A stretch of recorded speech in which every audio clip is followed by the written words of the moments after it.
é a vida. O segundo grande tesouro, e que a igreja defende com muita força, é a família. Este mês de dezembro, estamos observando um tempo bastante significativo, bastante pertinente para nós cristãos católicos, que é o tempo do Advento. Tempo que vai preparando o nosso coração, essa manjedoura de carne, para o nascimento do menino Deus. Aqui, a família de Nazaré tem a intenção de ser reflexo ou referência para nós. Então, alguns pormenores da Sagrada Escritura nos causam reflexão. José, que como chefe de família, como pai de família, assume Maria, assume o seu filho, e ali se coloca como cuidador, como defensor. Maria, aquela que vai aconchegar o seu filho, e aquela que se coloca em respeito, dentro de uma relação que nós podemos chamar dentro de uma relação de companheirismo com o seu esposo, que é José, e o seu filho, o menino Jesus, que requer todo esse cuidado do seu pai e da sua mãe. Para nós, sendo o tempo do Advento um tempo bastante caro e que tem a intenção de preparar o nosso coração, é bastante oportuno nós irmos para dentro de nós, e dentro dessa realidade que nós chamamos de família, a nossa família, e à luz disso que estamos celebrando, que é o tempo do Natal, examinarmos a nossa família, analisarmos a nossa igreja doméstica. As empresas nesse período, elas estão fazendo o seu balanço, porque ali elas precisam, dentro de uma visão financeira, chegar a uma conclusão, se ao longo do ano de 2016 o seu balanço foi positivo ou negativo. Quase todas as empresas estão se organizando em relação a isso. A empresa ela vai silenciar, vai voltar o seu olhar para dentro, para ali fazer o seu autoanálise. E aí eu questiono, você em casa e o nosso povo aqui que me foi confiado. Será que uma empresa é mais importante do que a minha casa? Será que uma empresa é mais importante do que a minha família? Não que as empresas não sejam importantes, mas se uma empresa ela tem essa delicadeza, esse cuidado de voltar o seu olhar para dentro de si, para fazer a sua análise ao longo deste ano, será que também esse exercício não cabe para nós?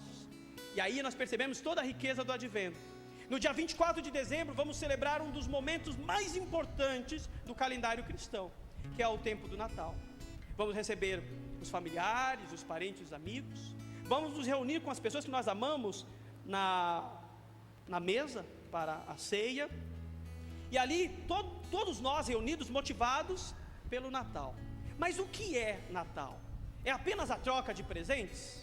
Natal é apenas um momento festivo?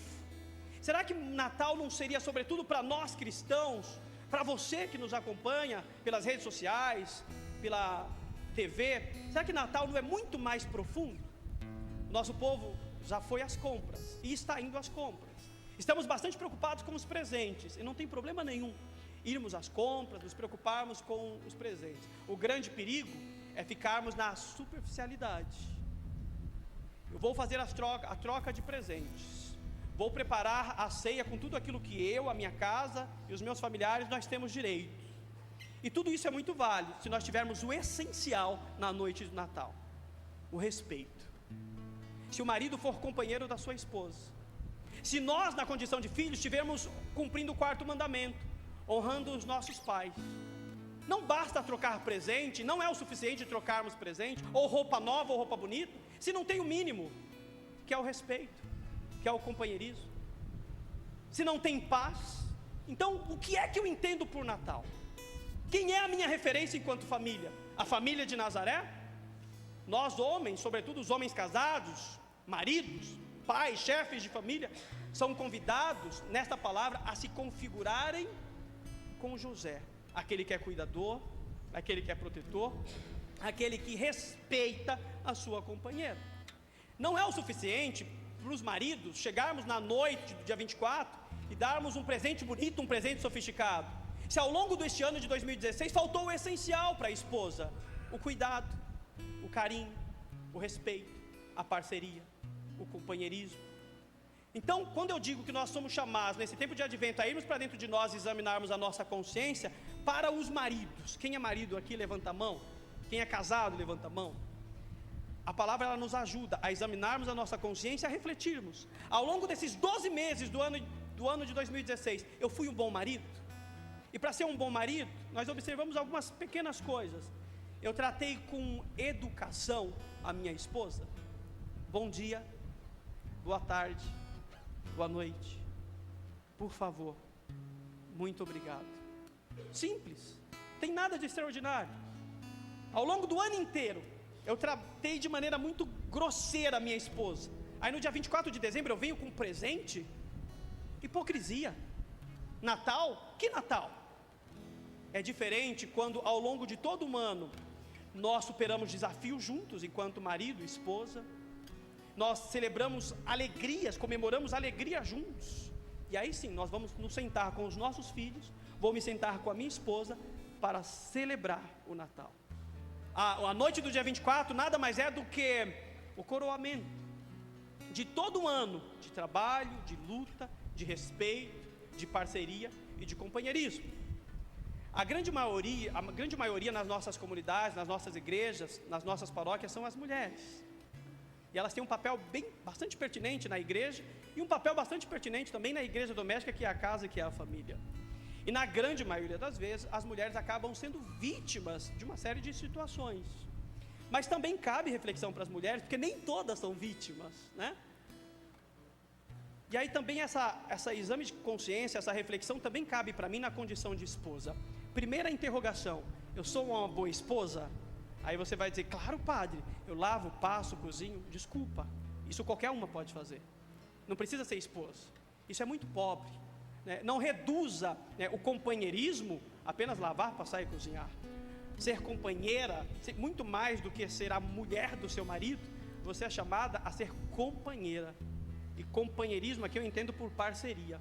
Padre, meu marido não só tem uma mulher dentro de casa, ele tem uma parceira, ele tem uma companheira.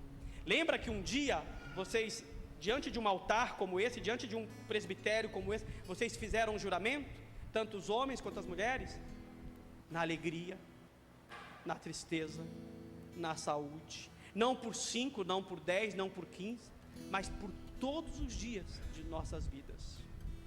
Uma coisa bastante curiosa, né? Como é triste nós observarmos como as famílias, sobretudo os casais, têm uma grande facilidade de se maltratar. Ao longo do ano, fazendo o nosso balanço, nós passamos o ano inteiro nos maltratando. Eu nem sei se poderia dizer isso para vocês, mas o grupo de oração tem essa intenção também de ser ferramenta de cura, de ir lá dentro, de fuçar lá dentro, de colocar para fora. Não é falar o que o nosso povo quer ouvir, não é falar o que a família gostaria de ouvir, mas é falar o que o nosso povo precisa ouvir, é falar o que a família, o que a casa, ela precisa ouvir, não aquilo que ela gostaria de ouvir. Ao longo do ano foram os maltratos, faltou educação, faltou respeito. O marido chega em casa depois de 8 horas de trabalho, e quando ele chega em casa, como é que ele é recebido? Como é que ele é acolhido? A minha casa tem acolhimento?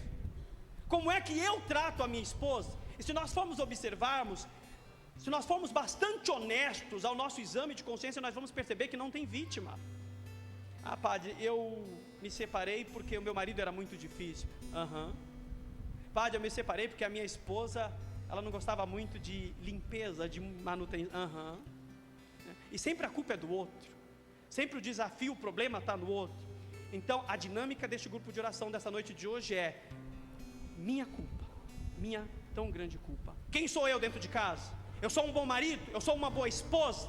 Muito mais do que ser marido, eu sou companheiro, eu sou parceiro, eu sou parceira. Uma vez uma senhora me chamou para exorcizar a casa dela, e olha que curioso, né? Porque o demônio estava reinando no casamento dela e o marido dela queria se divorciar. Então eu peguei o kit exorcismo, que é a estola roxa, a cruz, a água benta, e vamos lá para dar uma bênção, né? Às vezes o povo não sabe distinguir o que é apenas uma bênção doméstica, uma bênção familiar, uma bênção à residência, a um exorcismo. Aí nós chegamos lá e padre, meu marido quer me deixar e eu amo muito este homem, né? Eu tenho mais de 10 anos de casado, eu tenho filhos com este homem e ele quer me deixar. Ele trabalha o dia inteiro e ele não volta para casa, ele vai direto para o boteco. Então o senhor precisa exorcizar a minha casa, porque o demônio está reinando na minha casa. E nós fomos fazer a visita a essa casa, e é muito comum isso para nós. E aí quando entra dentro da casa, uma casa suja, louça até o teto, naquela pia, e olha que curiosidade, o fogão dava para escrever, sabe a tampa do fogão, tampa de vidro, dava para escrever Igreja Católica Apostólica Romana, de tanta gordura e de tanta sujeira. Uma mulher que enquanto ser humano, não observava a higiene, os cuidados femininos. Aí eu fiquei pensando, um homem que trabalha o dia inteiro, pega um ônibus lotado, e depois de 8 horas de trabalho, ele não vai direto para sua casa, para sua família, ele prefere um boteco. Então será que o problema, né, realmente o demônio? E por pior que sejam os botecos, né, ainda existia mais acolhimento do que aquela própria casa. Como é que a senhora recebe o seu marido? Como é que a senhora acolhe o seu esposo? Padre, eu sou bastante grosseira. Padre, antes dele entrar dentro de casa, eu já apresento as contas. Ele reclama comigo porque eu não me cuido. Ele reclama comigo porque ele chega mais de 18 horas em casa e os filhos estão na rua. Aí é fácil, né? O problema é o demônio, né? Joga para o demônio, não tem como provar mesmo. Eu sou vítima. Minha culpa, minha tão grande culpa. Filha, primeiro, senta aqui. Eu não vou jogar uma gota de água benta nesta casa. Está precisando, né? Mas não de água benta. Talvez um cloro, uma cândida, um desinfetante, né? Não água benta. Olha para você como esposa. Olha para você como companheiro. Olha para você como mãe. Tem acolhimento dentro de casa? Padre, mas eu rezo. A oração é extremamente poderosa. Mas não basta apenas rezar se não tem ação. A oração, o joelho o dia inteiro dobrado, que é bastante importante. Mas e o comportamento? E a postura? Como é que você se comporta neste relacionamento? Você é uma boa esposa? Muitos de nós mentimos para nós mesmos. Eu sou uma excelente esposa, eu sou um excelente marido. Mentira! Como é que eu, marido, trato a minha esposa? Tem algumas coisas muito curiosas no relacionamento conjugal. O marido, ele acha que a esposa, ela tem algumas obrigatoriedades domésticas. Esposa, pega uma água lá para mim. Pega você. E aquela briga de cabo de guerra. E aí o marido, coitado, eu vou defender o marido, ele fala assim, amor. Aí a esposa responde da cozinha, que é? Padre, reza pela minha casa, pelo meu casamento. Tem tanta contenda dentro de casa. O problema não é o demônio. Deus até quer ajudar, mas aí Deus fala assim para nós, me ajuda a te ajudar. Trata com educação, trata com respeito, limpa essa casa, se cuida enquanto marido, se cuida enquanto esposa. Marido, né, a molecada jovem, quando está namorando, né, faz aquele topete desse tamanho, né, cheio de gel. O perfume dá para 15 dias só, né, de tanto perfume. Aí casa, é só Deus na vida deste marido. Se a esposa não ficar no pé, nem banho toma, né? Já está casado mesmo. Será que a minha esposa não merece o cuidado do tempo do namoro? E aí uma outra observação, ainda dentro desse tema, que é a igreja doméstica, né? 4º mandamento, honrar pai e mãe. E um grande desafio, nós temos observado uma inversão de valores. Se nós não tomarmos cuidado, a autoridade na minha casa é o meu filho. O meu filho, a minha filha tem 15 anos e é ele a autoridade dentro da minha casa. Ele decide o que a família vai comer. Ele decide o lazer do final de semana da família. Está errado. Por mais amigo, por mais companheiro, por mais parceiro que eu seja do meu filho, a autoridade sou eu. E quem manda nessa casa sou eu. E para o bem dessas crianças, e para o bem desses filhos. Eu ainda sou de uma geração que se observa alguns gestos muito simples, mas extremamente saudáveis para a família. Bênção pai, bênção mãe. Deus te abençoe, meu filho. Deus te abençoe, minha filha. Essa geração de pais, se um filho da nossa catequese, do TLC ou do Crisma, chegar em casa e falar, bênção pai, você sabe abençoar o seu filho? Tá bom, meu filho, vai dormir. Ah, tá bom, ok. Bênção mãe. Ah, mas isso é ultrapassado. Ah, isso é da época dos meus avós. Não, isso é tão presente quanto. Isso é tão moderno quanto. Isso é presente no seio de famílias que se respeitam, onde cada um observa o seu lugar. Então percebam toda a inversão deste grande tesouro que é a nossa casa e a nossa família. Padre, nós rezamos e nada muda na nossa casa. Como eu disse, a oração é extremamente poderosa.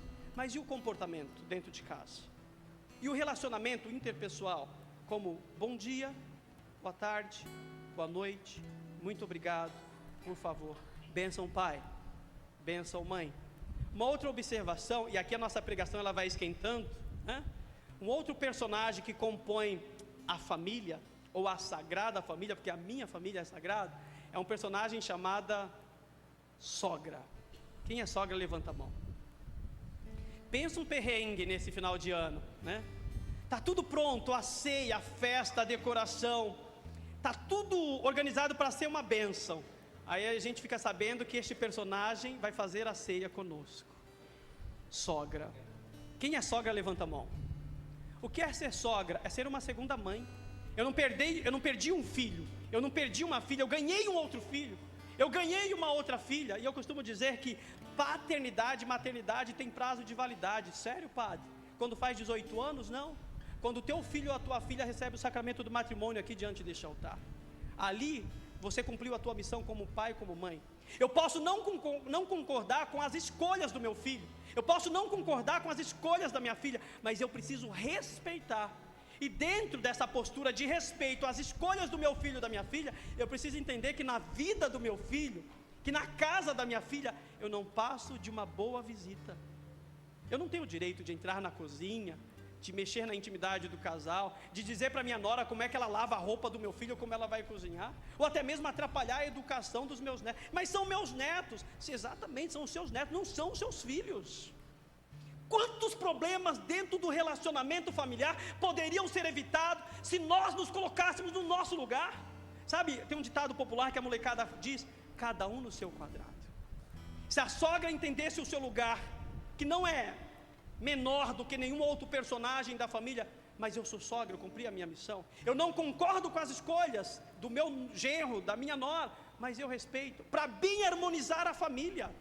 Quantas sogras enxeridas, e que a vida familiar é um verdadeiro inferno, e graças a você que não sabe o seu lugar. Hoje, se a família é dividida, né, alguém foi ferramenta de divisão, e adivinha quem foi? Foi eu, porque me faltou maturidade, porque me faltou bom senso. E o mais grave, e aí aqui é um puxão de orelha, quando essa postura deste personagem curioso, sogra, é um personagem secular, que não tem os valores da igreja, que não participa de missa, que não conhece a Sagrada Escritura, não justificando, né? Mas ainda assim nós conseguimos compreender.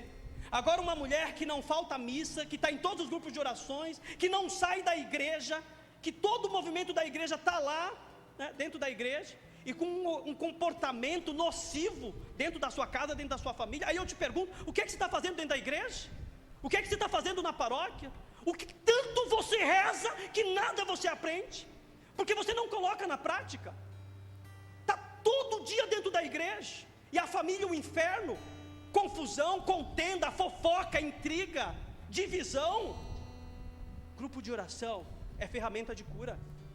Então, consultando aqui, examinando a minha consciência, eu sou ferramenta de paz dentro da minha casa? Eu sou ferramenta de unidade na minha família? É um prazer para o meu filho e para a minha nora me receber na casa?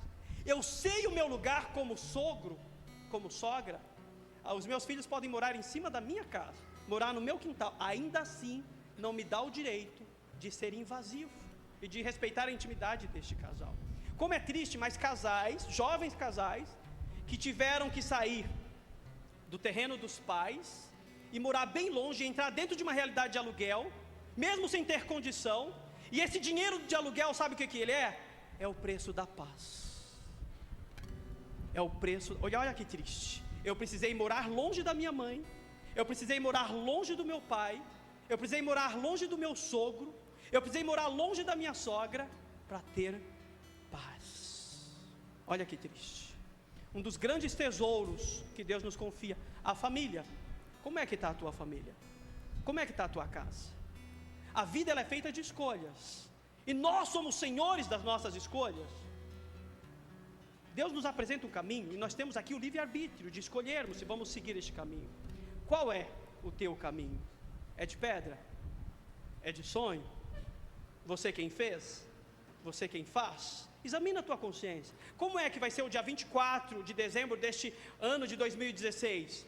Eu vou ter o prazer de receber todos os meus à mesa, Talvez nós não tenhamos o dinheiro para a ceia, talvez nós não tenhamos o dinheiro para a troca de presentes, talvez seja apenas uma refeição simples, mas o essencial nós teremos, Padre Jean.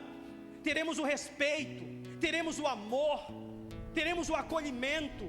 Eu não posso reduzir uma data tão importante quanto o Natal apenas a troca de presentes, ou a celebrarmos uma grande hipocrisia. Vamos lá festejar, fazer um amigo secreto, mas não existe respeito, não existe diálogo, não existe acolhimento. Que Natal é esse? O tempo do Advento, ele nos convida a prepararmos uma manjedoura. Não mais uma manjedoura de palha, não mais uma manjedoura de pedra, mas uma manjedoura de carne, que é o teu coração. Por isso, esses 4 domingos, aonde eu vou para dentro de mim, e vou examinar minha consciência, como estou fazendo neste grupo de oração, e vou ali me interrogando, quais são os meus defeitos, quais são as minhas misérias. Eu sou um bom marido? Eu sou um bom sogro? Eu sou um bom genro? Eu sou uma boa esposa? Eu sou uma boa nora? Eu sou um bom filho? Mas sem mentira. Muitos de nós mentimos para nós mesmos. Eu sou a melhor esposa do mundo. Mentira. Mentira. Para de mentir para você. Quanta coisa precisa ser curada dentro de mim. Um grande desafio dentro da família, o perdão. Nós temos uma grande facilidade, como eu já disse, em nos ferirmos, em nos machucarmos. Como é triste quando o marido diz assim para a esposa dentro de uma contenda: você não tem nada aqui, tudo que tem aqui foi eu que construí. O fato da esposa não trabalhar fora não quer dizer que ela não tenha contribuído materialmente. Quem criou os teus filhos, marido? Quem estava do teu lado nos momentos de enfermidade, nos momentos de doença? Quem é que te aconselhou? Quem é que te acolheu? E como isso fere a esposa? Como é triste, e é para você que está em casa, uma esposa que ela vem para a igreja, ela vem sozinha, e o marido não tem essa sensibilidade de acompanhar a esposa. Padre, mas eu não gosto de missa. Mas para minha esposa é importante. E a esposa vai dizer: padre, eu não gosto de futebol. Mas vá para o campo de futebol, porque é importante para o seu marido. Lembra que você fez um juramento? É na alegria, é na tristeza. Muito mais do que marido e mulher, nós somos chamados a sermos companheiros. E eu não faço só o que eu quero, só o que me dá prazer. E dentro do casamento precisa desse exercício. Eu preciso morrer para mim mesmo, para potencializar o meu cônjuge. Uma vez uma senhora, ela dizia para mim, casada: lavo, passo, cozinho e ainda trabalho fora, padre. Mas lavar, passar e cozinhar para o meu marido não é penitência, não é sacrifício. Muito pelo contrário, é um prazer cuidar da pessoa amada. É o meu marido, é o meu companheiro. É com alegria que eu exercito aqui os afazeres domésticos. E na contrapartida, o marido tem que entender que ele não trabalha só para si, mas ele trabalha para sua casa e para sua família. E olha que bonito, padre, eu não tenho apenas uma mulher dentro de casa, eu tenho companheira. E existe uma grande diferença. O companheiro, a companheira, ele sorri junto, ele chora junto. Como é triste, o marido, ele chega cheio de sonhos, cheio de projetos, né? E aí tem umas esposas, umas paroquianas, e também paroquianos. Eu lembro de um desenho, que era o desenho da hiena. E era uma hiena que era muito amarga com a vida. Nada estava bom para aquela hiena, tudo ela reclamava. Então, aquele sol lindo, aí a hiena saía da caverna e ela falava, olhava para cima e falava: ó céus, ó vida, porque estava muito quente. Aí a hiena entrava para dentro de casa, para dentro da caverna, aí ela saía, aí estava escuro. Aí a hiena olhava para o céu e falava: está escuro, ó céus, ó vida. Aí ela entrava para dentro da caverna, aí no amanhecer ela saía da caverna e estava chovendo. A hiena olhava aquela chuva, como choveu na tarde de hoje, ela dizia: ó céus, ó vida, está chovendo. E assim está a esposa. O marido, ele trabalha de segunda a sexta, e a mulher, ela reclama: ó céus, ó vida. O marido, ele trabalha de segunda a sábado, e a mulher reclama: ó céus, ó vida. O marido leva ela para o shopping, ela faz um bico desse tamanho, e ela fala: ó céus, ó vida. O marido vai para a igreja para agradar a esposa, e ela reclama: ó céus, ó vida. O marido nunca lembra nem do dia do aniversário dela, e ela reclama: ó céus, ó vida. No outro ano ele lembra do dia do aniversário, do casamento, e ele dá presente. Só que não é o chocolate que ela gosta, não é a flor que ela gosta, e ela reclama: ó céus, ó vida. E também isso com o marido. A esposa vai lá, e alegremente ela vai lá e prepara aquele jantar. E aí o marido olha lá, E ele fala: nossa, tem cebola? Ó céu, ó vida. Aí ela tira a cebola, só que aí ela diminuiu o sal, porque o marido tem problema de colesterol. Aí ele fala: nossa, tá sem sal, ó céus, ó vida. A esposa vai lá e pinta o cabelo.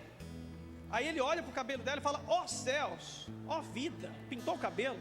Aí ela não pinta o cabelo, e aí fica aquela raiz branca, né? Aí ele olha e essa raiz branca: ó céu, ó vida. Criatura, o que precisa fazer para te agradar? Nada do que eu faço te agrada. Está na hora de você perceber que o problema não sou eu, o problema não é a casa, o problema não é o trabalho, o problema não é o universo, o problema é você. O problema é você, o problema está em você. Você é o problema, você é o problema. Que triste quando nós atendemos uma situação de uma senhora que 30 anos de vida conjugal, uma senhora bastante envelhecida, né? Encurvada, as raízes brancas, não usava brinco, não passava maquiagem, lavava, passava e cozinhava, ia no máximo na igreja, e de repente, aquele marido, ele foi atingido por uma enfermidade, e ele faleceu. Uma mulher que 30 anos foi oprimida, e nós não enxergávamos nem juventude, nem beleza mais naquela mulher, e ela enterrou o seu marido, ela observou o luto, e de repente ela começou a participar da missa, sozinha, e é curioso isso, e toda a influência psicológica, né, emocional e espiritual, e aí o corpo, a postura melhorou, de repente ela começou a pintar a raiz do cabelo, de repente o padre viu um brinquinho ali, de repente nós observamos um sorriso ali, ela começou a participar da melhor idade, da comunidade, da paróquia, ela começou a viajar, ela tirou todas aquelas roupas com todo respeito, né, aquelas roupas de velhinha, né, de 200 anos, né? E de repente nós começamos a ver brotar vida atrás daquela mulher. E como isso foi triste eu observar isso, porque essa mulher precisou enterrar o marido para ter vida. Eu precisei ficar viúva para experimentar paz. Eu precisei ficar viúva para poder passear. Eu precisei ficar viúva para me enxergar enquanto mulher, enquanto ser humano. Quantos casamentos nunca deveriam ter existido? Hoje a gente vê as mulheres vão chegando aos 28 anos, os 30 anos, e um desespero: eu tenho que casar, eu tenho que casar. Primeiro elas começam sonhando com o príncipe e o cavalo branco. Aí chegam uns 20 anos, elas dispensam o cavalo branco, que venha o príncipe. Vai chegando uns 25, 30 anos, não precisa mais de cavalo, não precisa mais de príncipe, mas se chegar o sapo eu beijo assim mesmo. E não pode ser assim. Sobretudo quem é de igreja, quem é de comunidade, eu tenho primeiro que ter o amor próprio. Alguém para entrar na minha vida tem que agregar, tem que acrescentar. Eu não estou perdido, eu não estou perdida. E onde é que está escrito que eu tenho que casar? Não. De repente eu não tenho vocação para o matrimônio. E quando eu faço essa indagação, eu tenho vocação para o matrimônio, eu tenho vocação para fazer com que o outro seja feliz, eu tenho vocação para garantir a felicidade de uma moça, eu tenho vocação para fazer com que este homem seja feliz. Eu tenho capacidade de fazer com que o outro seja feliz. Como é triste quando alguém diz assim: padre, eu estou lá, carregando a minha cruz. O nome da minha cruz é José, João, Raimundo, José Washington, seja o que for, mas estou lá carregando a minha cruz. Tem algumas esposas que são cruz também, né? Estou lá, padre, com aquela esposa porca, cebosa, fofoqueira, gastadeira, né? Estou lá, e é a minha cruz. Como é triste. O meu casamento, algo tão importante, a minha família é cruz. A pessoa amada para mim é um sacrifício. Casamento não é cruz. Vida a dois não é cruz. Eu tenho a oportunidade, a alegria de quase todos os sábados testemunhar um dos mais elegantes dons de Deus. E aqui, aos pés do altar, Deus me deu a graça na condição de sacerdote de praticamente todos os sábados testemunhar a celebração do amor e o nascimento de uma jovem família. Isso para mim é família. Um homem que ele confia a sua vida a uma mulher que aceita todos esses projetos, esses sonhos e essa vida, e ali colocam a sua vida em comum, e não deixam mais de sonhar de maneira isolada, e deixam de sonhar de maneira isolada, e começam a sonhar juntos enquanto casal. E esses sonhos têm que ser enquanto casal. É muito curioso, maridos que casam e tem uma chavinha, né, que precisa virar. A partir de hoje eu sou um homem casado. Aí eu trago a fala do apóstolo Paulo: tudo posso, mas nem tudo me convém. Determinadas conversas para homens casados são convenientes nas redes sociais. Determinadas posturas para mulheres casadas são convenientes. Eu sou casada, eu sou casado. Não é por falta de respeito ao meu marido, não é por cafonice, não. Eu tenho um marido, eu tenho um companheiro, eu tenho uma companheira. Eu sou casado, eu sou casada. Tem um atleta que eu gosto muito, e ele foi praticar um esporte competitivo nos Estados Unidos, e por uma questão de trabalho a família não pôde ir, a esposa ficou aqui. E ele morava em um condomínio e tinha muitas moças que torciam para o time dele. E ele sempre ia de carro sozinho para o ginásio, e ele voltava sozinho. E um dia o jornalista falou: ué, mas por que você não dá a carona? Por respeito à minha esposa que está lá no Brasil. Eu sou casado, tudo posso, mas nem tudo me convém. O fato de ser casado não me dá o direito de maltratar, de judiar, de humilhar. Nós temos um dos maiores tesouros, que é a nossa família. E o verdadeiro Natal não é a troca de presentes, mas é isso que nós estamos refletindo nessa noite de hoje: o respeito, o companheirismo, o amor. Teve uma outra experiência que eu gostaria de partilhar com vocês. Uma moça, depois de tantos anos de casado, uma senhora, ela foi traída. E este marido foi viver com a sua amante. Tinha carro, tinha dinheiro, tinha saúde. E de repente este homem foi vítima de uma doença muito forte. E aquela sua segunda companheira era uma doença que causava muitas feridas, e as feridas saíam pus daquelas feridas no corpo inteiro. Tinha o tratamento médico, mas a atual esposa tinha que tratar. E a doença foi prolongando, e aquela segunda esposa, ela simplesmente foi embora. A primeira esposa, que casou no civil, no religioso, e era a mãe das filhas deste moço, entrou no carro, atravessou quilômetros e quilômetros e foi buscar o pai dos seus filhos. E foi extremamente censurada, extremamente criticada. Você foi traída, você foi humilhada, e você foi buscar esse homem que um dia te traiu. E ela dizia assim: eu nunca vou esquecer. Um dia eu fiz um juramento, e não só para ele, não só para mim, mas para Deus: na alegria e na tristeza, na saúde e na doença, não por 5, não por 10, mas por todos os dias da minha vida. Ela colocou dentro de casa e ela tratou. É fácil ser marido e mulher na juventude, mas quando vierem os anos, quando vier a velhice, quando vierem os cabelos brancos, quando se forem as forças, quando for embora a capacidade de trabalho, um dos mais belos testemunhos de vida conjugal. E aí eu concluo a nossa reflexão trazendo uma outra situação muito próxima de nós. E esta fala eu gostaria de direcionar aos filhos. Aqui em um bairro da nossa diocese chamado Capão Redondo, havia uma família, uma esposa, um marido e 4 crianças. E este marido também se apaixonou por outra esposa, e ele foi embora, e não se preocupou com a criação daquelas crianças. Nessa época não se observava a pensão, e aquela esposa se colocou no mercado de trabalho, e ela foi sustentar aquelas crianças. Levantava muito cedo e chegava muito tarde.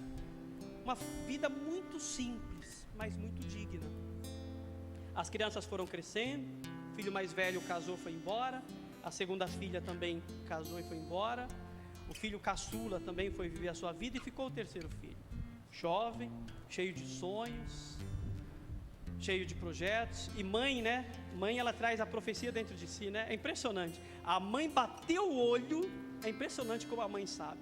Este filho começou a andar com alguns amigos, e a mãe disse assim: esse tipo de gente não é amizade para você.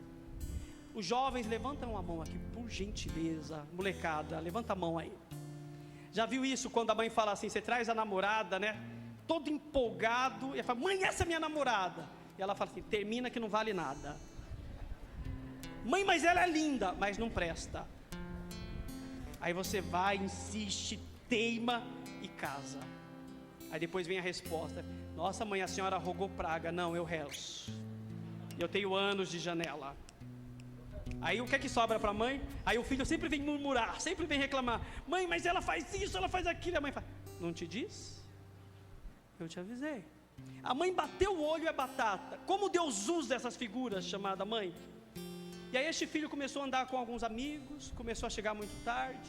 Ela percebeu que ele começou a beber, a usar substâncias que nossa juventude jamais deveria usar na vida, como drogas. E ela falou: filho, eu não quero esse tipo de vida para você. Filho, isso não é hora de chegar. E ele dizia: mãe, olha para mim, eu sou jovem, eu tenho a vida inteira pela frente, olha para você. Você envelheceu, meu pai te deixou. Você sim tem que trabalhar, eu não, eu tenho que curtir a vida. E assim foram se passando os anos. Ela não chegava em casa, ela não dormia enquanto aquele filho não chegasse em casa. Até que um dia ele chegou bastante alcoolizado e bastante drogado. E essa mãe, ela foi cuidar deste filho, ela foi questionar esse filho. Ela foi agredida fisicamente por este filho. Este filho conheceu uma moça de uma paróquia da nossa diocese de Campo Limpo, paróquia chamada Santa Isabel. E ele se apaixonou por essa moça. E uma moça de comunidade, de igreja, olha, eu tenho um encanto por você, nós podemos até iniciar um relacionamento, mas não com a vida que você leva. A minha família não vai aceitar e eu também não aceito. E aquele rapaz começou a fazer uma caminhada com a comunidade através daquela moça. E abrir um parênteses, né? Deus usa as pessoas, né? Então Deus usou daquela moça. Aquele rapaz, eles se casaram, tiveram um filho e ele ajudava na comunidade. Passaram-se os anos, nós estávamos numa casa de retiro na cidade de Taboão da Serra, quando ele recebeu um comunicado: olha, você precisa ir lá no bairro do Capão Redondo, porque a sua mãe faleceu. Nós fomos lá com o povo da igreja, 2 cômodos, nesse período não se velava em velórios municipais como hoje, e um caixão que passava do quarto para a cozinha, os filhos, genro e algumas noras. Esse rapaz foi entrando, ele se ajoelhava no caixão, e ele dizia para sua mãe: mãe, fala comigo, mãe. Mãe, lembra de quando nós éramos crianças e o meu pai nos deixou, e a senhora, muito guerreira, nunca deixou faltar nada dentro de casa. Lembra, mãe, quando nós fomos para a escola e a senhora colocou na pia da cozinha um lápis, uma borracha, e cortou no meio e dividiu para nós, e a senhora nos sentou e falou: isso aqui é o que a mamãe consegue comprar. Quantas vezes a senhora chegou da casa da sua patroa e a senhora dizia que já tinha jantado, e hoje eu sei que era mentira. A senhora trazia mistura para nós, a carne, e a senhora não se alimentava para que sobrasse para nós. Mãe, eu nunca te falei. Hoje eu sou casado, tenho um filho, e como eu gostaria que a senhora ouvisse tudo isso que eu tenho para te dizer, que eu sempre te admirei, que eu sempre te enxerguei como guerreira, batalhadora. Mãe, tantos e tantos anos passaram e eu nunca consegui falar: mãe, eu te amo. Mãe, eu sei que eu te fiz sofrer.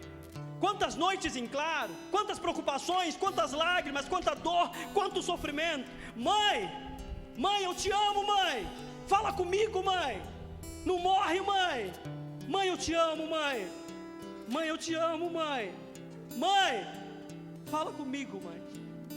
E ele batia no caixão. E ele gritava naquele quarto cozinha: mãe, eu te amo. Mãe, eu te amo. Mãe, eu te amo. Caríssimos, as pessoas que nos acompanham em casa, as pessoas que nos acompanham na internet, o povo que Deus me confia aqui neste santuário, o triste não era testemunhar aquela situação de velório. O triste e o que apertava o nosso coração foi testemunhar um jovem, um filho que teve a vida inteira para falar para aquela mulher o quanto ela era guerreira, o quanto ela era batalhadora, o quanto ele a admirava, o quanto ele a amava, e ele não conseguiu, porque ele não foi homem o suficiente para olhá-la nos olhos e falar: mãe, eu te amo, me perdoa, mãe, bênção, mãe. Mãe, está precisando de ajuda? Mãe, a noite de hoje eu não vou sair com amigos, a noite de hoje eu vou ficar com a senhora, porque entre todos os meus amigos, a senhora é o amigo de todos os amigos. A senhora não desistiu de mim, e não é você não, é a senhora, é senhora, não é você. A senhora é a autoridade constituída na minha vida, o meu pai é a autoridade constituída na minha vida. O senhor não é moleque, a senhora não é moleque, é senhor e é senhora. O triste é porque ele teve a vida inteira para falar o quanto amava. O triste é porque ele teve a vida inteira para falar o quanto admirava. O triste é porque ele teve a vida inteira para pedir perdão, e ele esperou ela estar na horizontal, dentro de um caixão, para gritar e bater no caixão e dizer: mãe, eu te amo, mãe, eu te amo. Deus nos dá a graça de mais um Natal. Quanta coisa para ser curada lá dentro de casa, quanta gente para ser perdoada lá dentro de casa, quanta gente eu preciso pedir perdão lá dentro da minha casa. Esposa, me perdoa se eu não fui um bom marido. Esposa, me perdoa porque eu só fui marido, eu não fui companheiro. Marido, me perdoa porque eu não fui companheira. Me perdoa pelo sofrimento. Me perdoa porque eu te deixei sozinho, porque eu te deixei sozinha. Eu peço perdão para minha família, porque nesses anos todos nós não fomos família, estávamos fechados em nós mesmos. Nós temos uma grande facilidade em nos agredirmos, em nos ferirmos. Quantos irmãos hoje não se falam? Quantos irmãos na noite do dia 24 não vão poder se reunir na mesa, na casa dos pais, por causa de divisão, por causa de contenda? Como é triste no coração de um pai, no coração de uma mãe, um filho que não fala com outro filho.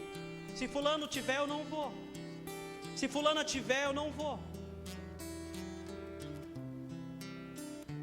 O que é Natal para mim? O que é Natal para você?